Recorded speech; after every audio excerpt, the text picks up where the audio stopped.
What is up, everybody? In just a few hours from now, 2014 comes to an end.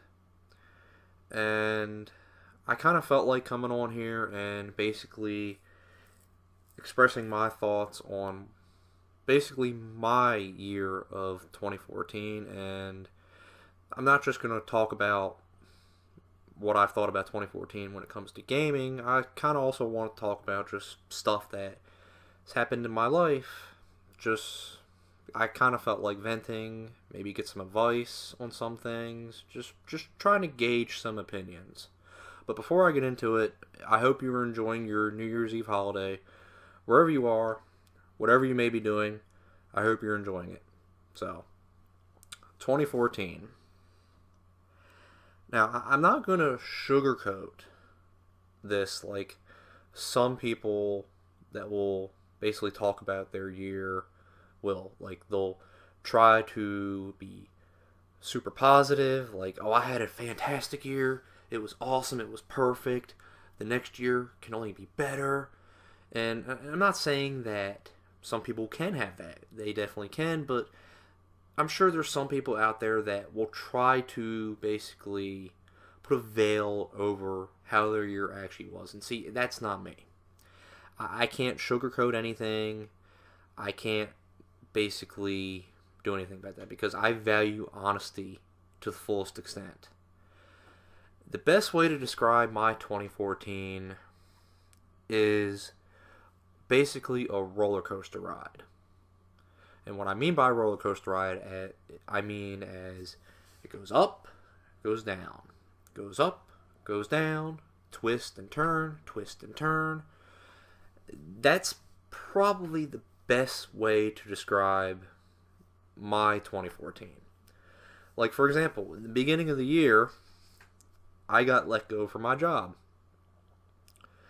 Now, I didn't get let go from my job, in my opinion, based on my work performance, because I always show up at my job.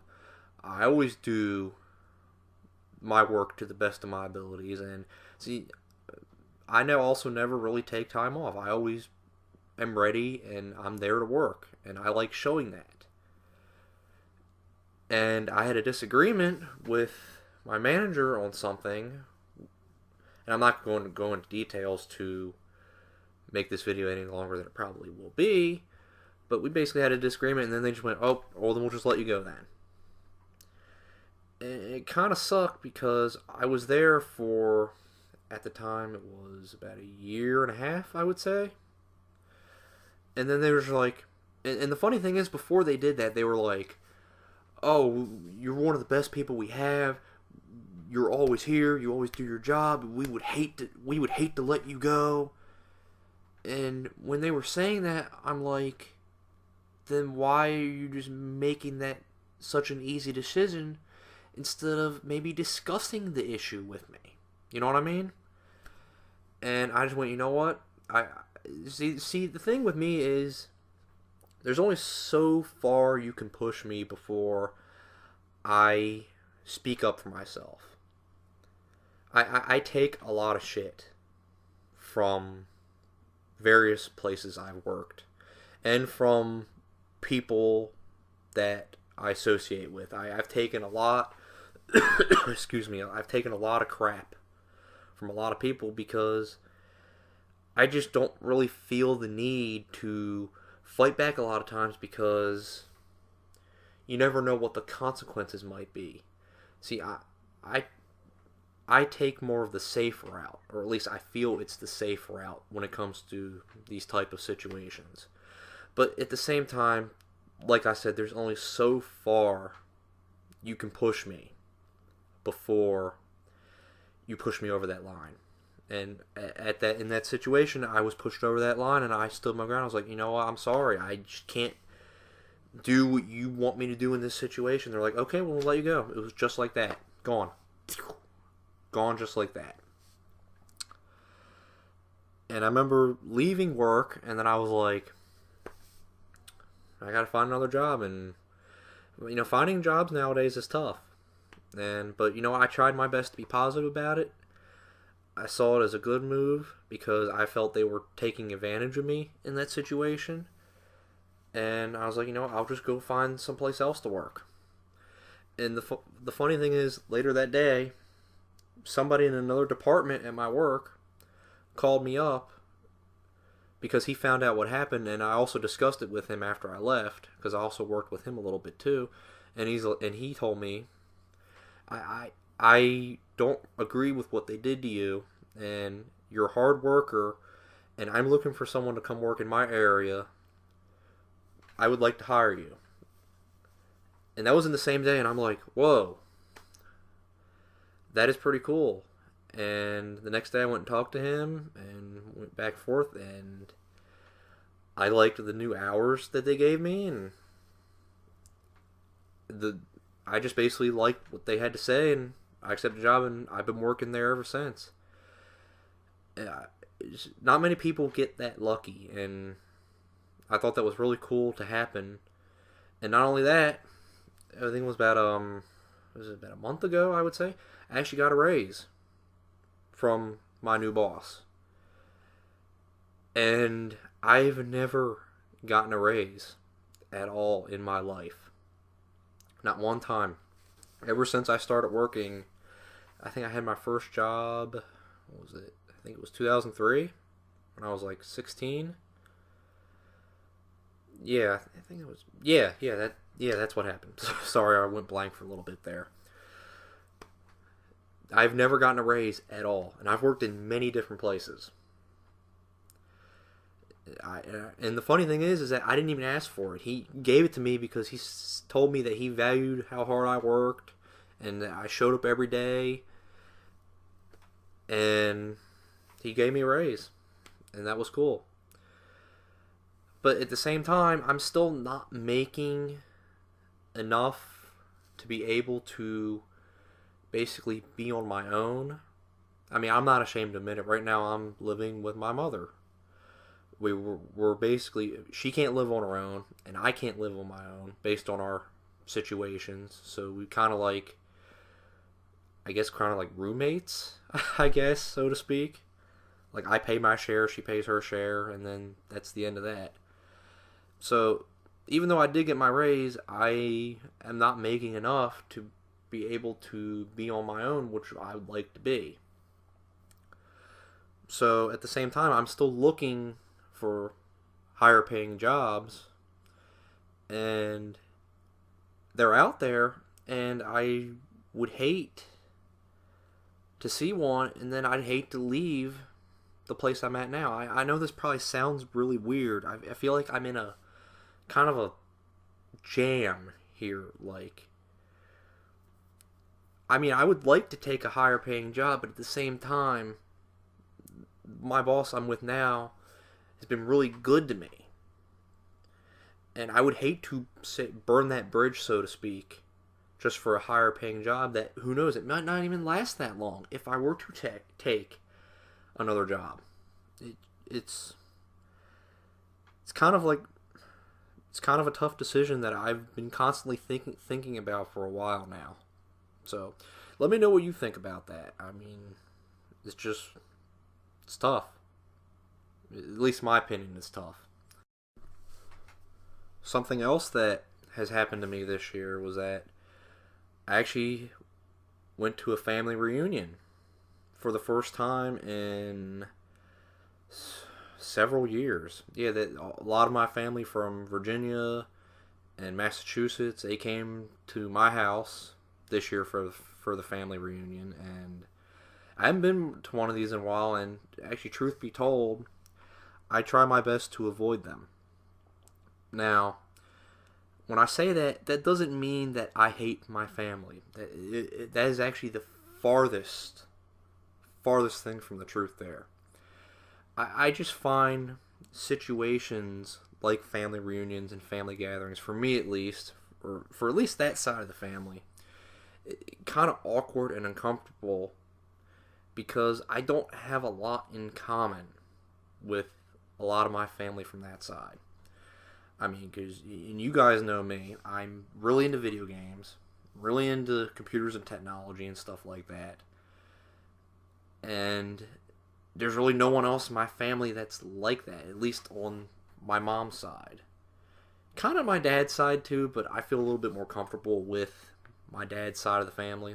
They seem a little more easygoing and stuff like that. So when I'm in events like this, it's just I'm like in the corner, in the back, kind of bobbing and weaving through people, and I will talk to family members that come up to me, and I'll talk for a little bit, but the conversations really don't last that long because, like I said, I don't have a lot in common with a lot of my family members, and unfortunately, it's also led to some of my family members actually disliking me for that, because a lot of times we'll have these awkward conversations, and then sometimes I'll go back to a room and play video games, or I'll play a portable game, or I'll be on my phone, just stuff like that. And I'm not doing that to be an asshole. I'm not doing that to be standoffish. It's just that's just who I am. That's what I'm into. That's what I'm comfortable doing. Now, maybe in your opinion that might make me those things, but I just can't see that. And I also can't see changing who I am. I mean, because Lord knows I've tried several times throughout my life to actually change who I am so that I could be accepted by different groups of people.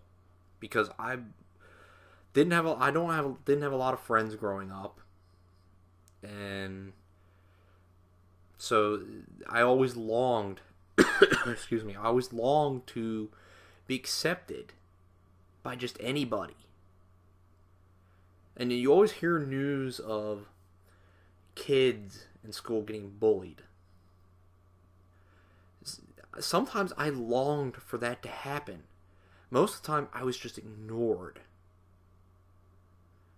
And it's a real hard feeling when it's just nobody wants to talk to you, and it's almost like you're invisible to everyone around you.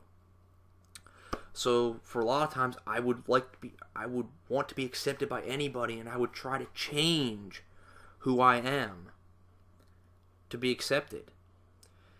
And it ended up not working because I am who I am, and I kind of can't change that. So, it kind of sucks that there are some family members, and there were some that were at the reunion this year, that I will go to shake their hand or go, hey, what's up? And they'll just give me this dirty look. And it hurts. But at the same time, I mean, I don't know what else I can really do.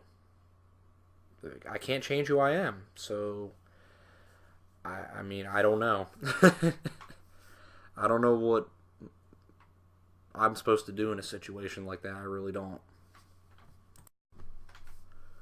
Unfortunately, one of the bumps in the road that I've had to deal with this year was that I had some bad altercations with some of my friends this year. And truth be told, some of you who I'm speaking of will may be watching this video. And it's unfortunate that these situations had to occur, and I'm not going to go into detail about these situations because I like to keep that kind of stuff private. So, I'm not going to go into detail about any of the situations I'm talking about, but I hate the fact that these events had to happen and how they unfolded. And honestly, sometimes I still think about those situations, and it bothers me. It bothers me that they had to happen, and some of it has to do with decisions I made, probably some things I said, and it hurts a little bit. It really does. And all I can really say is, if any of you who I've had some unfortunate incidents this year, all I can really say is I'm sorry they had to happen, and I wish they never happened. And honestly, I'm gonna kind of steal a Zelda line here. If I could play the Song of Time and go back in time, and change those events from ever happening, then I would change those events in an instant. I wouldn't even think about it. I would just make sure they never happened at all. So, yeah, I just like to apologize for that stuff that happened. It's a shame they happened, but at the same time, you can only really move forward from it and learn from your mistakes and hopefully grow from them. And I try to do that as best as I can. But I just kind of wanted to throw that out there because from time to time I still think about those situations that happened, and yeah, it sucks that they happened. But you know what? They happened. Just try to move on from the best I can. Now, we're gonna try we're gonna try and bring some positivity here. I'm not gonna try and make this all negative stuff that's happened to me this year. One of the really cool things that happened to me this year was that I actually got to start writing articles for a website. And I know I've mentioned this before in other videos, but the website is 30K Polygons, and I remember I got a message from another one of my friends basically saying that she thought I'd be perfect to apply to this website because I love writing out my thoughts, just as I also love doing videos expressing my thoughts on gaming. I also like writing detailed comments about not just gaming, just about anything. Like I remember on old forums that I used to frequent and stuff like that, I would always used to get bashed for making too long my messages and posts would be too long. So I was sent this and I was like, you know what? I'll give it a shot. It sounds like a fun thing to do, and I gave it a shot, and I was accepted, and I thought that was cool. I mean, and I got to write a few things, and they got put up, and it was cool, but unfortunately, everybody who's in charge of the site just get busy. We all got our own lives and stuff we have to deal with, and fortunately, we haven't really had much posted up since the summer. And I know I've written a couple things the past several months, and they have not been posted yet. And honestly, sometimes I've thought about that, maybe I just wasted my time writing those things, because now the things I wrote about is probably considered old news, and they probably don't mean that much anymore. But you know what, at the same time, it's still fun to do. And I hope the website picks back up sometime in the future, because I'd love to be a part of a site that grows. Excuse me. I would love to be part of something like that. And it was a cool opportunity, and it was really fun. And hopefully I can do more of it in the future. Another cool thing that happened this year was I got to go to 3 WWE events in 1 year. Now, I'm sure as most of you know, I'm a big, big, big professional wrestling fan. And usually WWE comes around my neck of the woods probably maybe definitely once a year, but if I'm lucky, twice a year. They came to Baltimore 3 times this year. 3 times. They came in January, they came in April, and I went to a show in last September. So they came 3 times this year. That was awesome. They were all on Monday Night Raws. Excuse me.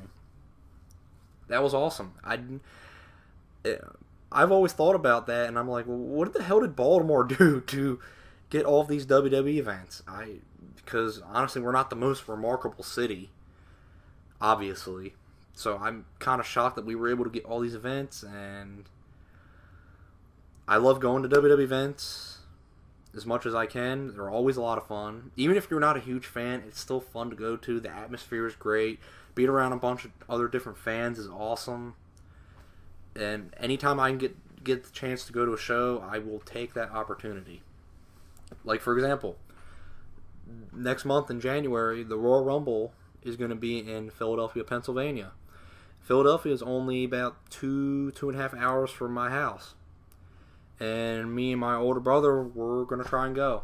I've never been to a Royal Rumble, and I've been watching wrestling since 1993. And I have never, ever, ever been to a Royal Rumble.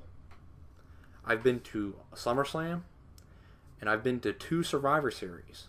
I'm only mentioning the big 4 pay-per-views, which is WrestleMania, Royal Rumble, SummerSlam, and Survivor Series. Been to 2 Survivor Series, and been to 1 SummerSlam. I may never get to go to another SummerSlam again because it's been based in Los Angeles since 2009. Actually, they're actually leaving. Actually, now that I think about it, they're leaving Los Angeles next year, and they're going to actually be in New York. So maybe if I have enough money around the time, maybe I'll go to SummerSlam in New York. That'd be kind of cool. But anyway, I've never been to a Royal Rumble, and the Royal Rumble is one of my most favorite wrestling pay-per-views of the year. And as soon as my brother can, he's going to look for tickets. Hopefully by this weekend, hopefully we can find some, and hopefully I will be able to achieve one of my wrestling dreams and be able to go to a Royal Rumble pay-per-view. That would be amazing. Wish us luck, because we are probably definitely going to need it. Alright, so that's enough about my life portion of this video. Let's get into gaming, because that's probably what most of you came here to listen to anyway. My thoughts on 2014 this year in regards to gaming. A lot of people think that this was a bad year for gaming. They think that this was a pretty underwhelming year.